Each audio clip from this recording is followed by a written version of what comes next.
नमस्कार, hornbill TV देख रहे हैं आप। मैं हूं आपके साथ विशाल गर्गो। इस वक्त की बड़ी खबर का रुख करेंगे। सीएम धामी का हरिद्वार दौरा। आज कावड़ियों पर हेलीकॉप्टर से पुष्प वर्षा करेंगे सीएम। ओम घाट पर शाम को आयोजित होगी भजन संध्या। प्रसिद्ध गायक हंसराज रघुवंशी देंगे प्रस्तुति। तो बड़ी खबर आपको बता रहे हैं, जहां पर हरिद्वार दौरे पर आज मुख्यमंत्री पुष्कर सिंह धामी रहने वाले हैं। तैयारियों को अंतिम रूप दे दिया गया है। कार्यक्रम में पुलिस के बड़े अधिकारी भी शामिल रहेंगे।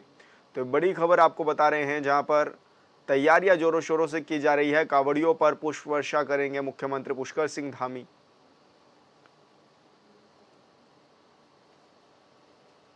और संवाददाता मनोज कश्यप हमारे साथ फोन लाइन पर जुड़ गए हैं। मनोज, क्या कुछ ज्यादा जानकारी मिल रही है? कब तक मुख्यमंत्री पुष्कर सिंह धामी पहुंच रहे हैं और क्या उनका कार्यक्रम रहने वाला है आज का? बिल्कुल देखिए विशाल, हरिद्वार में कावड़ मेले का आयोजन किया गया है और कावड़ मेला अपने अंतिम चरण पे है। आज कावड़ मेले में कावड़ियों का स्वागत करने के लिए, उनका सम्मान करने के लिए उत्तराखंड के मुख्यमंत्री पुष्कर सिंह धामी हरिद्वार पहुंचेंगे। और सबसे पहले मुख्यमंत्री पुष्कर सिंह धामी 1:40 पर भल्ला स्टेडियम में पहुंचेंगे, जहां पर भारतीय जनता पार्टी के तमाम जो कार्यकर्ता है वो मौजूद होंगे। उनके द्वारा मुख्यमंत्री का स्वागत किया जाएगा। उसके बाद यहाँ पे मुख्यमंत्री पुष्कर सिंह धामी खुद हरिद्वार पहुंचकर कावड़ियों का चरण वंदन करेंगे, क्योंकि हमने देखा है कि बीते वर्ष भी यहाँ पे मुख्यमंत्री पुष्कर सिंह धामी कावड़ियों का चरण वंदन करने के लिए पहुंचे थे। उनको गंगा जली देकर उनका स्वागत किया गया। तो किसी तरह की दिक्कत परेशानी कावड़ियों को तो नहीं है। इसके बारे में भी यहाँ पे मुख्यमंत्री पुष्कर सिंह धामी जो है जानकारी जुटाएंगे। और हरिद्वार में कावड़ मेला चल रहा है, तो उसके ऊपर यहाँ पे हर की पौड़ी से लेकर गुरुकुल नारसल तक मुख्यमंत्री पुष्कर सिंह धामी जो है पुष्प वर्षा करेंगे, क्योंकि इससे कहीं न कहीं जो सिर्फ भक्त हरिद्वार आते हैं उनका हौसला बढ़ता है। उनको कहीं ना कहीं जो सरकार की नीतियां है और जो यहाँ पे जो कामकाज कर रहे हैं उनके बारे में भी उनकी जानकारी दी जाती है। क्योंकि जिस तरीके से आज मुख्यमंत्री पुष्कर सिंह धामी हरिद्वार पहुंचेंगे, कावड़ियों के ऊपर पुष्प वर्षा करेंगे, तो कहीं ना कहीं उसको लेकर प्रशासन ने तमाम जो तैयारियां वो पहले से पूरी कर ली गई थी। और यहाँ पे आज एक भजन संध्या भी रखी जाएगी, जिससे प्रसिद्ध गायक जो रघुवंशी है वो यहाँ पे पहुंचेंगे। भजन संध्या में जो अपने गीत है उनसे लोगों को रूबरू भी कराएंगे। और यहाँ पे उसको लेके तमाम जो हरिद्वार वासी है वो भी काफी प्रसन्न दिखाई दे रहे हैं। जी मनोज, कितनी बड़ी संख्या में अभी कावड़िया पहुंच चुके हैं हरिद्वार में अभी तक? बिल्कुल देखिए, यहाँ पे प्रशासन के द्वारा एक आंकड़ा जारी किया गया था, जिसमें कहा गया था कि करीब 4 करोड़ से अधिक जो कावड़ी है वो यहाँ पे पहुंचेंगे। अभी तक जो प्रशासन के द्वारा जो यहाँ पे आंकड़ा जारी किया गया है वो 2 करोड़ से अधिक जो कावड़ी है वो यहाँ पे पहुंचेंगे। देखिए यहाँ पे जो कावड़ यात्री होते हैं वो 4 चरण में यहाँ पे पहुंचते। सबसे पहले जो दूर के कावड़िया होते हैं वो पैदल यात्रा करते हुए अपने गंतव्य को जाते हैं। वो कावड़िया हरिद्वार अभी पहुंच गए, लेकिन अब यहाँ से कावड़ का ये अंतिम चरण है। इसमें डाक कावड़ हरिद्वार पहुंचने लगेगी। भारी संख्या में वाहन हरिद्वार पहुंचेंगे। उसको लेकर भी एक रोड मैप अलग से तैयार किया गया है। स्थानीय लोगों को दिक्कत ना हो उसका भी विशेष ध्यान यहाँ पे रखा गया है, क्योंकि डाक कावड़ में तमाम जो सिख भक्त होते हैं वो अपने वाहनों से, बाइक से, ट्रक से और अन्य वाहनों से हरिद्वार पहुंचते। तो उसको लेकर यहाँ पे पुलिस प्रशासन ने तमाम तैयारी की गई है। कहीं न कहीं जो आंकड़ा प्रशासन के द्वारा जारी किया गया था वो यहाँ पे पूरा होने की कगार पे है। और यहाँ पे लगातार प्रशासन भी कावड़ियों के बीच में पहुंचकर उनको जागरूक कर रहा है कि किसी तरह की कोई दिक्कत परेशानी आपको हो तो पुलिस प्रशासन से संपर्क करें। जगह जगह टोल फ्री नंबर लगाए गए हैं और यहाँ पे एक स्कैनर भी लगाया गया है, जिसमें तमाम जानकारी पुलिस से संबंधित तो कावड़ मेले से संबंधित दी गई, जिसमें आप स्कैन करके ये जान सकते हैं कि आपका वाहन किस पार्किंग में खड़ा होना है और किस रोड से आपको अपने गंतव्य की ओर बिल्कुल जाना है। सही तो कहा लगातार मनोज, यानी कि पूरी तैयारियां पुलिस प्रशासन की ओर से भी की जा चुकी हैं। बहुत बहुत शुक्रिया आपका तमाम जानकारी साझा करने के लिए। और उत्तरकाशी से बड़ी खबर मिल रही है। गंगोत्री नेशनल हाईवे नेताला के पास बंद। भारी बारिश के बाद सड़क पर आया मलबा। यमुनोत्री नेशनल हाईवे भी डाबरकोट के पास बंद हुआ है। दोनों राष्ट्रीय राजमार्गों को खोलने में जुटी है बीआरओ की टीमें। तो बड़ी खबर आपको बता रहे हैं, जहां पर 2 नेशनल हाईवे बाधित हो गए हैं और ऐसे में दोनों नेशनल हाईवे को खोलने में अब बीआरओ की टीमें जुटी हुई हैं। भारी बारिश के चलते सड़कों पर मलबा आ रहा है और जिस कारण ये हाईवे जो हैं वो बंद हो जा रहे हैं। और संवाददाता दीपक नोटियाल हमारे साथ फोन लाइन पर जुड़ गए हैं। दीपक, क्या कुछ ज्यादा जानकारी मिल रही है? कब तक मार्गों को सुचारू कर दिया जाएगा, क्योंकि बड़ी संख्या में जिस तरह से तीर्थयात्री भी पहुंच रहे हैं? जी सर, अभी तक का अपडेट ये कि जो गंगोत्री नेशनल हाईवे उसको खोलने का काम जो है चल रहा है। और जो यमुनोत्री जो नेशनल हाईवे था डाबरकोट के पास, वहां से खोल दिया गया, झाझर घाट के पास खोल दिया गया। और किसला पुल के पास जो है बंद है, उसको खोलने का काम चल रहा है। लेकिन 1-2 घंटे शायद मार्ग खुलने में लग जाएंगे। जी बिल्कुल दीपक, बहुत बहुत शुक्रिया आपका तमाम जानकारी साझा करने के लिए। हिमाचल, जम्मू कश्मीर, उत्तराखंड सहित कुछ ही राज्य अपने देश में ऐसे हैं जो पूरे देश को शुद्ध हवा पानी देते हैं। लिहाजा क्या जरूरी नहीं है कि उत्तराखंड सहित हिमालय राज्यों को विशेष सहायता देने की जरूरत हो। उत्तराखंड के सीएम पुष्कर सिंह धामी ने नीति आयोग की बैठक में भी अपनी इस तरह की बातें रखी हैं। इस रिपोर्ट में देखिए।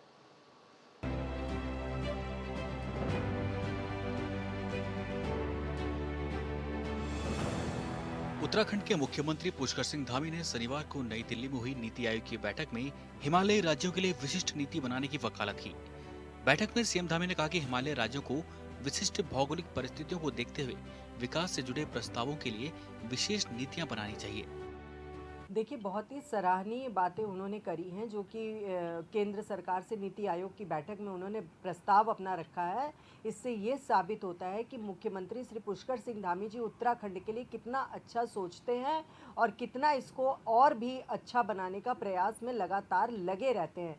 जिस प्रकार ग्रीन बोनस के रूप में उन्होंने कहा कि हमें मिलना चाहिए और आपदा का विशेष स्पेशल पैकेज मिलना चाहिए। रेल के लिए भी हम लोगों को 500 करोड़ से ज़्यादा परियोजनाओं का लाभ मिलने की बात कर रखी गई है। प्रधानमंत्री नरेंद्र मोदी की अध्यक्षता में हुई बैठक में उत्तराखंड के मुख्यमंत्री पुष्कर सिंह धामी ने ऊर्जा की कमी को पूरा करने के लिए हिमालय राज्य को 25 मेगावाट से कम क्षमता की जल विद्युत परियोजनाओं की मंजूरी और उन्हें लगाने की अनुमति देने का अनुरोध भी किया है। उन्होंने कहा कि पूर्वोत्तर के राज्यों के साथ ही हिमालय राज्यों में भी लघु जल विद्युत परियोजनाओं के निर्माण के लिए प्रस्तावित 24% कैपिटल सब्सिडी लागू की जाए। जिस प्रकार से ये विद्युत मेगावाट बिजली की बात रखी गई है और हाउस ऑफ हिमालयाज की बात, जिस प्रकार यहाँ पे रहने वाली महिलाओं को घर से एक बिजनेस स्टार्ट करने का कार्य मिले, इस तरीके की चीज़ें और हर स्टेट में हमारे उत्तराखंड का नाम एक हिमालय के प्रोडक्ट के रूप में हो, उसके लिए भी जो ये लगातार पहल कर रहे हैं हमारे यशस्वी मुख्यमंत्री पुष्कर सिंह धामी जी, वो वाकई सराहनीय है। बैठक में सीएम धामी ने कहा कि ग्लोबल वार्मिंग और क्लाइमेट चेंज जैसे महत्वपूर्ण विषयों पर भी हमें विशेष ध्यान देने की जरूरत है। इसे लेकर उत्तराखंड सरकार इकोलॉजी और इकोनॉमी के समन्वय के विकास योजनाओं को संचालित करने पर विशेष ध्यान दे रही है। राज्य में जीडीपी की तर्ज पर जीईपी जारी करने की शुरुआत की गई है। उन्होंने कहा कि उत्तराखंड आपदा की दृष्टि से अति संवेदनशील राज्य है, लिहाजा केंद्र सरकार ने इस बार के बजट में विशेष वित्तीय प्रावधान किया है। इसके लिए प्रधानमंत्री नरेंद्र मोदी का आभार है। देखिए, बहुत ही सराहनीय बातें उन्होंने करी हैं, जो कि केंद्र सरकार से नीति आयोग की बैठक में उन्होंने प्रस्ताव अपना रखा है। इससे ये साबित होता है कि मुख्यमंत्री श्री पुष्कर सिंह धामी जी उत्तराखंड के लिए कितना अच्छा सोचते हैं और कितना इसको और भी अच्छा बनाने का प्रयास में लगातार लगे रहते हैं। जिस प्रकार ग्रीन बोनस के रूप में उन्होंने कहा कि हमें मिलना चाहिए और आपदा का विशेष स्पेशल पैकेज मिलना चाहिए। रेल के लिए भी हम लोगों को 500 करोड़ से ज़्यादा परियोजनाओं का लाभ मिलने की बात कर रखी गई है और जिस प्रकार से ये विद्युत मेगावाट बिजली की बात रखी गई है और हाउस ऑफ हिमालयाज की बात, जिस प्रकार यहाँ पे रहने वाली महिलाओं को घर से एक बिजनेस स्टार्ट करने का कार्य मिले, इस तरीके की चीज़ें और हर स्टेट में हमारे उत्तराखंड का नाम एक हिमालय के प्रोडक्ट के रूप में हो, उसके लिए भी जो ये लगातार पहल कर रहे हैं हमारे यशस्वी मुख्यमंत्री पुष्कर सिंह धामी जी, वो वाकई सराहनीय है। मुख्यमंत्री ने हिम आधारित नदियों को वर्षा आधारित नदियों से जोड़ने की परियोजनाओं के लिए केंद्र सरकार से विशेष वित्तीय सहायता और तकनीकी सहयोग का अनुरोध किया। उन्होंने कहा कि देश के कई शहरों में पेयजल का गंभीर संकट दिखाई दे रहा है। इसके समाधान के लिए भूजल स्तर बढ़ाने और जल संरक्षण पर विशेष कार्य करने की जरूरत है। उत्तराखंड में इसके लिए spring and river resolution authority का गठन किया है। इसके जल संरक्षण और जल स्रोतों का नया जीवन देने की योजना पर काम हो रहा है। सीएम ने राज्य में केंद्र सरकार से इंक्यूबेशन केंद्र स्थापित करने के लिए तकनीकी और वित्तीय सहयोग का अनुरोध किया है। उन्होंने कहा कि विकसित भारत के लिए ग्रामीण क्षेत्रों में उद्यमिता को और अधिक बढ़ावा देने की जरूरत है। इसके लिए क्लस्टर आधारित इंक्यूबेशन सेंटर और ग्रोथ सेंटर महत्वपूर्ण साबित होंगे। प्रदेश में पायलट प्रोजेक्ट के रूप में 2 रूरल इंक्यूबेशन सेंटर और 110 ग्रोथ सेंटर स्थापित किए गए हैं। मुख्यमंत्री धामी ने लिफ्ट इरिगेशन को पीएम कृषि सिंचाई योजना की गाइडलाइन शामिल करने का अनुरोध किया है। ऐसा होने पर राज्य के पर्वतीय क्षेत्रों में लगाई जा रही लिफ्ट इरिगेशन योजनाओं के लिए अनुदान मिल सकेगा। सीएम की मांगों पर विपक्ष ने सवाल उठाए हैं। मांग तो हम बहुत लंबे समय से कर रहे हैं। हम तो इनफैक्ट ये 7-8 साल की जो प्रचंड बहुमत की सरकार है भारतीय जनता पार्टी की, जिसको डबल इंजन भी दे रखा है, प्रचंड बहुमत भी दे रखा है, कहाँ मिला भू कानून? और यह है प्रदेश की मांग। लेकिन अगर आप उत्तराखंड के मुख्यमंत्री के रूप में उनकी केंद्र की मांगों की बात करें तो उत्तराखंड राज्य तो आज 24 साल हो गए, हम कभी ग्रीन बोनस मांगते हैं पर्यावरण की दृष्टि से जो हम योगदान दे रहे हैं उत्तरी भारत को, उसके मद्देनज़र हम आर्थिक पैकेज मांग रहे हैं, औद्योगिक पैकेज मांग रहे हैं, हम विशेष राज्य का दर्जा मांग रहे हैं, हम यहाँ अतिवृष्टि, ओलावृष्टि, भूकंप और भूस्खलन से बचने के लिए नई से नई टेक्नोलॉजी मांग रहे हैं, हम यहाँ केंद्र स्तर का एक शोध संस्थान मांग रहे हैं कि हमारे वहाँ भूधसाव बहुत हो रहा है, तो एक ऐसा संस्थान दे दीजिए जो हमारी भौगोलिक विषमताओं को स्टडी कर सके और उससे बचाव कैसे किया जा सके उसके बारे में रिसर्च करके बताए हमको। लेकिन मांग करने से कुछ नहीं होता ना, मांग तो हम हर बार कर रहे हैं केंद्र सरकार से। सीएम ने देश के कई शहरों के बीच काउंटर मैग्नेट एरियाज विकसित करने की वकालत की। कहा कि विकसित राष्ट्र में उनके शहरी क्षेत्र ग्रोथ इंजन के रूप में विशेष योगदान देते हैं। रोजगार सृजन बड़े शहरों में अधिक होता है, जिससे इन शहरों में अत्यधिक जनसंख्या के कारण मूलभूत सुविधाएं देना कठिन हो जाता है। इस समस्या के समाधान के लिए देश के कई शहरों के बीच काउंटर मैग्नेट एरियाज विकसित करने होंगे। साल 2047 तक विकसित भारत की संकल्पना शोध, विकास और नवाचार के लिए एआई रेडनेस और क्वांटम रेडनेस पर विशेष ध्यान देने की जरूरत है। आपने देखा कि बजट में किस तरह से हमें ठगा सा एक बार फिर महसूस करना पड़ा। फिर उत्तराखंड में आकर कभी ये कहा जाता है कि केदार बाबा ने बुलाया है, कभी कहा जाता है गंगा माँ का बेटा हूँ, कभी कहा जाता है उत्तराखंड से पुराना नाता है। लेकिन उत्तराखंड की झोली तो इतने साल बाद 10 साल केंद्र में शासन और 7-8 साल यहाँ राज्य में शासन करते हुए हो गए। उत्तराखंड के युवाओं को, महिलाओं को, किसानों को, बुजुर्गों को, मजदूरों को आखिर हाथ क्या आया इस डबल इंजन की सरकार से, ये तो कोई बताए। इसमें कोई शक नहीं कि उत्तराखंड समेत हिमालय राज्य की वजह से देश को पानी और शुद्ध हवा मिल रही है। लेकिन सवाल है कि उत्तराखंड को इसके बदले क्या मिल रहा।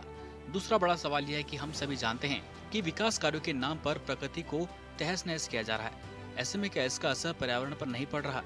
इसी वर्ष गर्मी के समय में उत्तराखंड का तापमान 43 डिग्री के पार पहुँच गया था। लिहाजा ये सवाल अपनी जगह पर सही भी है कि यूं ही तापमान उत्तराखंड जैसे प्रदेशों में अगर बढ़ता रहा तो फिर दिल्ली जैसे महानगरों की स्थिति क्या है? क्या ये सवाल अपनी जगह सही नहीं है कि जो हो गया सो हो गया, अब तो कम से कम पर्यावरण को नुकसान से बचाया जाए? इन मुद्दों पर कुछ लोग तो ये सवाल उठा सकते हैं कि तो या फिर विकास कार्यों का क्या होगा। वैसे लोगों के लिए तो ये जानना जरूरी नहीं कि अगर प्रकृति के साथ छेड़छाड़ करेंगे तो फिर उसके गुस्से का सामना करना हम इंसानों के वश में नहीं है।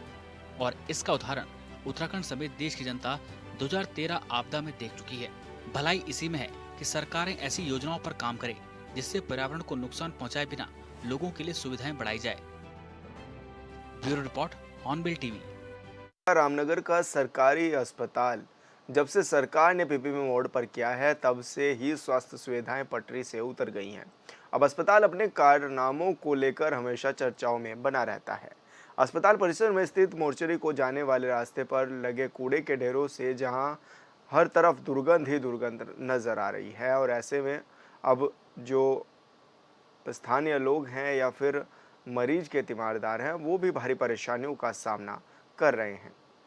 इससे बीमारियों का खतरा भी उत्पन्न हो रहा है। वहीं पीपीपी मोड के संचालक इस गंभीर समस्या को लेकर आंखें मूंदे बैठे हैं। इस समस्याओं को लेकर कुछ लोगों ने तहसीलदार शिकायत की थी, जिसके बाद तहसीलदार ने सीएमएस को निर्देश देते हुए कार्रवाई करने की बात कही है।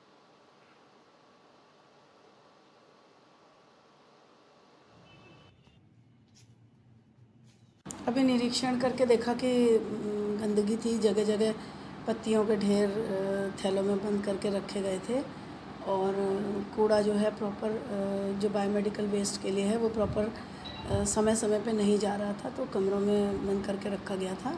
तो इनको अभी पीपीपी मोड के मैनेजर को भी साथ में लिया था, राउंड करा था, तो उन्हें लिखित में दिया जा रहा है कि वो तुरंत तत्काल उसे हटाएं और साफ़ सफाई व्यवस्था को दुरुस्त करें। क्या वहाँ कीड़े देखे आपने? खबर लक्सर से है, जहां जोरासी गांव के सोनलानी नदी पुल के पास बैलबुग्गी गिर गई, जिससे एक युवक की पानी में डूबकर मौत हो गई। घटना की सूचना पर पहुंची पुलिस और एसडीआरएफ की टीम ने शव को ढूंढने की काफ़ी कोशिश की, लेकिन युवक का शव नहीं मिल पाया। स्थानीय ग्रामीणों का कहना है कि सालों से टूटे हुए पुल की मरम्मत न होने की वजह से अक्सर ऐसे हादसे होते रहते हैं, लेकिन अभी तक सरकार और प्रशासन का इस ओर कोई ध्यान नहीं है।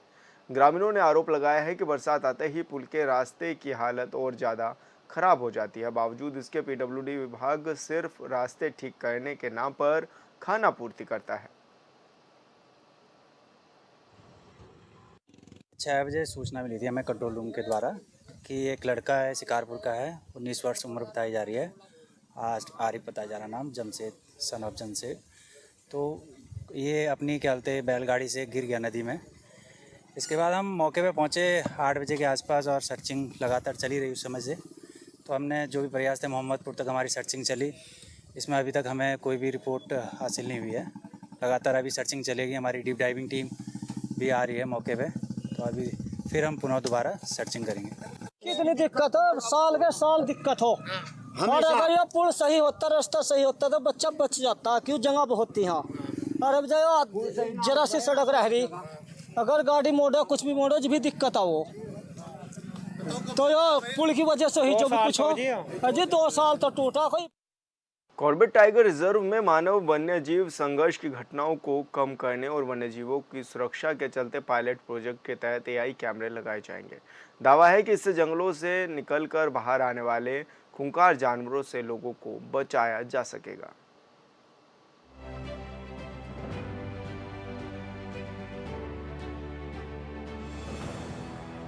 कॉर्बेट टाइगर रिजर्व में लगे AI कैमरे। अब AI कैमरों से वन्य जीवों पर नजर। नैनीताल स्थित कॉर्बेट टाइगर रिजर्व में लगातार मानव वन्य जीव संघर्ष की घटनाएं सामने आती रही। मानव वन्य जीव संघर्ष की घटनाओं में कई लोग अपनी जान गंवा चुके। कई लोग बाघ, लेपर्ड, हाथी आदि के हमले से गंभीर रूप से घायल भी हुए। वहीं अब कॉर्बेट पार्क में वन्य जीवों की लगातार मूवमेंट वाले 2 क्षेत्र चिन्हित किए गए, जिसमें ढेला रेंज का बासी टीला और गरजा क्षेत्र में AI कैमरे लगाए गए, जिससे खूंखार वन्य जीवों के आबादी क्षेत्र में आने से कैमरे अलार्म के साथ ही ग्रामीणों बाघ, लेपर्ड, हाथी आदि वन्य जीवों के बाहर आने पर अलार्म के साथ ही अनाउंसमेंट कर देते, जिससे ग्रामीण अलर्ट हो जाएंगे। ये वेलियंस टेक्नोलॉजी के साथ कॉर्बेट टाइगर रिजर्व पार्टनर करके ये पायलट बेसिस पे ये स्टडी कर रहे हैं। तो हम 2 जगह चिन्हित किए हैं, बास्टिला गांव और दिकोली के आसपास। तो यहाँ पे हम 2 AI बेस्ड कैमरास लगाएंगे। ये वेलियंस टेक्नोलॉजी जो एक संस्था है जो ताडोबा में भी लगाया है और बहुत सक्सेसफुल रहा है वहाँ पे, तो हम कॉर्बेट के लैंडस्केप में भी ट्राई कर रहे हैं ये कैसा रहेगा। तो ये बेसिकली ऐसे काम करता है कि ये कैमरास में ऑलरेडी इंफॉर्मेशन फीड रहती है कि अगर कोई टाइगर मूवमेंट होता है या लेपर्ड या एलिफेंट जो भी मूवमेंट होता है, उसका तुरंत उसका इमेज कैप्चर करके हमें ऐप माध्यम से हमें चिन्हित कर दे देता है कि ये एनिमल वहाँ पे मूव कर रहा है, या तो एलिफेंट मूव कर रहा है तो एलिफेंट मूव कर रहा है और कितने बजे मूव किया है, कब मूव किया। तो इससे ये एक रहता है कि हमारा स्टाफ को जल्दी से जल्दी अलर्ट भी हो जाएंगे, और उसके साथ साथ अगर जो भी उसका प्रिवेंशन मेजर्स लेना होगा उसके लिए भी बहुत जल्दी से हमें हमारे पास इंफॉर्मेशन आ जाता है। टाइगर रिजर्व के 2 इलाकों में लगे हैं कैमरे। अब जंगली जानवरों के मूवमेंट की जानकारी। कॉर्बेट टाइगर रिजर्व के उप निदेशक दिंगत नायक ने बताया कि 2 क्षेत्रों में ढेला रेंज के बासी टीला और गरजा क्षेत्र में ये आर्टिफिशियल इंटेलिजेंस से लैस कैमरे लगाए गए, जिसकी आज शुरुआत की गई। जिन क्षेत्रों में लगातार टाइगर या अन्य वन्य जीवों की मूवमेंट रहती है, वन्य जीवों के हिसाब से ये संवेदनशील क्षेत्र है। उसके आसपास रहने वाले लोगों को बाघ, हाथी और अन्य खूंखार जानवरों से बचाने के लिए और जानवरों के बाहर आते ही अलर्टनेस के लिए AI कैमरे लगाए गए। उन्होंने बताया कि पायलट प्रोजेक्ट के तहत ये योजना कॉर्बेट पार्क से शुरू करने की मंजूरी मिली है। के पास एक और सिस्टम भी है जहां पर हम ये लगा सकते हैं कि एक अनाउंसमेंट सिस्टम लगा सकते हैं, पब्लिक अनाउंसमेंट सिस्टम, जिसके माध्यम से अगर कोई टाइगर का मूवमेंट होता है तो लाउडली अनाउंस हो जाएगा और विलेजर्स भी उससे अपने आप को सुरक्षित कर सकते हैं। ये एक ऑटोमेटिक अनाउंसमेंट सिस्टम है। अगर मान लीजिए एक टाइगर मूव होता है तो एक टाइगर इस एरिया में मूव हो रहा है, उसका एक पब्लिक अनाउंसमेंट हो जाएगा, वो प्री रिकॉर्डेड मैसेज होता है, वो अपने आप हो जाएगा। वन्य जीव के सामने आते ही बजेगा अलार्म।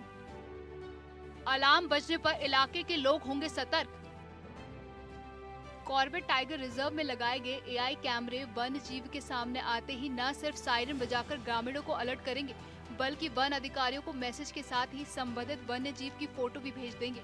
इसके लिए AI कैमरे पर कार्य करने वाली वेलियंस कंपनी के तकनीशियनों के साथ बीती 6 जून को कॉर्बेट टाइगर रिजर्व की टीम ने बासी टीला गाँव का जायजा लिया था। वेलियंस के तकनीशियनों ने यहाँ 2 स्थान AI कैमरे लगाने के लिए चिन्हित किए थे, जिसके बाद 2 कैमरों को लगा दिया गया है। उन्होंने बताया कि इन कैमरों से जानवरों के मूवमेंट का सटीक पता लगाने के लिए विभाग ने ग्लोबल टाइगर फोरम से करार किया है। ये फोरम आर्टिफिशियल इंटेलिजेंस और एडवांस कैमरों की मदद से जंगली जानवरों के मूवमेंट का सटीक पता लगाएगा। तो ये सिस्टम है, इसका नाम है human animal conflict mitigation system. यह आपका वन्य जीव और मानव संघर्ष के लिए कार्यरत है और इसमें जो है हम लोग एआई तकनीक का प्रयोग कर रहे हैं। इसमें जो आपकी इमेज जो यहाँ पर से खींची जाएगी वो आप हमारे क्लाउड पे जाएगी, जहाँ पर कि हम लोगों ने एक मॉडल प्रिपेयर कर रखा है जो एआई मॉडल है। वो आइडेंटिफाई करता है कि किस तरीके का जानवर है, कौन सा जानवर है, और अगर जो जानवर है वो पाया जाता है कि वो शेर है, लेपर्ड है, बियर है या एलिफेंट है, तो वो अलर्ट आपका रेज हो जाएगा। तस्वीरें कैद कर अधिकारियों को भेजेगा एआई। अलार्म बजते ही अधिकारी भी होंगे अलर्ट। एआई टेक्नोलॉजी का कैमरा लगा रही कंपनी के असिस्टेंट डायरेक्टर पीयूष ने बताया कि एआई तकनीक वाले कैमरे में वन्य जीवों की तस्वीरें फीड की जाती है। कैमरे के सामने उस तस्वीर से मिलते जुलते वन जीव के आने पर एआई कैमरा अपना कार्य शुरू कर देता है और साथ लगा सायरन बजने लगता है। इससे आसपास रहने वाले ग्रामीण अलर्ट हो जाते हैं। इसके साथ ही ये कैमरा वन अधिकारियों और उस क्षेत्र के ग्रामीणों के फीड किए गए मोबाइल फोन पर भी सामने आने से ग्रामीणों के साथ ही वन विभाग भी अलर्ट हो जाएगा। तो ये सिस्टम है, इसका नाम है human animal conflict mitigation system. यह आपका वन्य जीव और मानव संघर्ष के लिए कार्यरत है और इसमें जो है हम लोग एआई तकनीक का प्रयोग कर रहे हैं। इसमें जो आपकी इमेज जो यहाँ पर से खींची जाएगी वो आप हमारे क्लाउड पे जाएगी, जहाँ पर कि हम लोगों ने एक मॉडल प्रिपेयर कर रखा है जो एआई मॉडल है। वो आइडेंटिफाई करता है कि किस तरीके का जानवर है, कौन सा जानवर है, और अगर जो जानवर है वो पाया जाता है कि वो शेर है, लेपर्ड है, बियर है या एलिफेंट है, तो वो अलर्ट आपका रेज हो जाएगा। आसपास रहने वालों के लिए राहत की खबर। खूंखार जानवरों के हमले कम होने की उम्मीद। वहीं वन जीव प्रेमी संजय छिंबाल कहते हैं कि कहीं न कहीं इस कैमरे के लगने के बाद मानव वन जीव संघर्ष की घटनाओं में कमी आएगी। ये एक बहुत अच्छी शुरुआत है और जैसा तकनीक आज हमारे जो है जीवन का अभिन्न अंग बन गई है और उसमें आर्टिफिशियल इंटेलिजेंस जो है एक बहुत महत्वपूर्ण रोल निभा रही है। तो जो कॉर्बेट में जो 2 कैमरे लगाए गए हैं और खासतौर से उन स्थानों का इसमें चयन किया गया है जहां पर कॉन्फ्लिक्ट पिछले वर्ष काफी हुआ था, तो मुझे लगता है कि एक अच्छी शुरुआत है। जैसे ही इसमें टाइगर या कोई अन्य पशु जो है आबादी के पास आएगा तो एक सिस्टम के द्वारा वो अलर्ट कुछ लोगों तक पहुंचेगा, जिससे वो जन सामान्य जो स्थानीय ग्रामीण है उन तक सूचना पहुंचा देंगे। और ये प्रिवेंटिव मेजर्स है, इसमें फायदा ये होगा कि जो दुर्घटना है उसको पहले ही रोक लिया जाएगा, जिससे जन और वन दोनों की हानि रुकेगी। इसमें कोई शक नहीं है कि कॉर्बेट टाइगर रिजर्व के आसपास के लोगों में हमेशा से ही जंगली जानवरों से दहशत का माहौल होता है। जंगली जानवरों के हमले से लोगों के घायल होने की खबरें भी सामने आती रही। ऐसे में अगर एआई कैमरे को लेकर जो वादे किए जा रहे हैं अगर वो सही साबित होते हैं तो फिर इससे इलाके के लोगों के लिए बड़ी राहत की खबर है। Bureau report, hornbill TV. और फिलहाल इस बुलेटिन में इतना ही। आप देखते रहिए हॉर्नबिल टीवी। नमस्कार।